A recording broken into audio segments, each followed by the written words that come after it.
शिरडी की एक शांत सुबह थी। मंदिर के आंगन में हल्की धूप फैल रही थी और घंटियों की मध्यम ध्वनि हवा में घुली हुई थी। एक भक्त रोज की तरह बाबा के सामने बैठा था।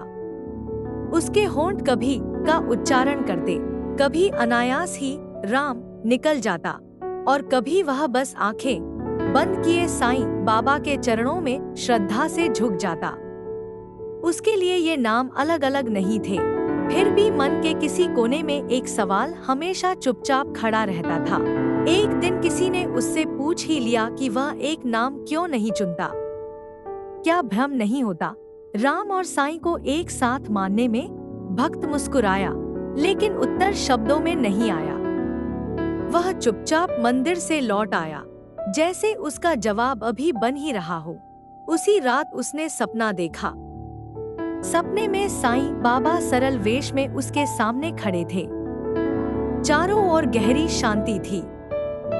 बाबा ने जमीन पर एक छोटा सा दिया रखा, उसमें तेल डाला, बाती सजाई और उसे जला दिया। फिर भक्त की ओर देखकर बहुत धीमे स्वर में बोले, तेल का नाम अलग है, बाती का रूप अलग है और आग की चाल अलग, लेकिन जब दिया जलता है तो रोशनी एक ही होती है। नाम बदलते हैं, रास्ते बदलते हैं, पर जो सच्ची श्रद्धा है वह सबको एक ही सत्य तक पहुंचा देती है। भक्त की आंख खुल गई। कमरे में अंधेरा था, लेकिन उसके भीतर एक उजाला फैल चुका था। मन का सारा भ्रम जैसे पिघल गया हो। अगले दिन जब वह फिर बाबा के दर्शन को गया, तो उसके होठों पर कोई खास नाम नहीं था, बस दिल भरा हुआ था।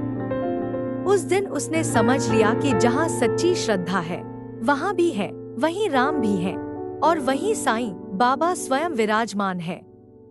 कहते हैं, उसी समझ के बाद उसके जीवन में शांति अपने आप उतरने लगी। साईं राम, जिस दिल में सच्ची श्रद्धा बस जाए, वहाँ भी झुक जाता है, राम भी गले लग जाते हैं और साईं बाबा खुद राह बन जाते हैं। अगर साईं बाबा की ये कथा आपके दिल को छू गई हो, तो लाइक करें, शेयर करें और साईं परिवार से जुड़ने के लिए सब्सक्राइब जरूर करें। साईं राम।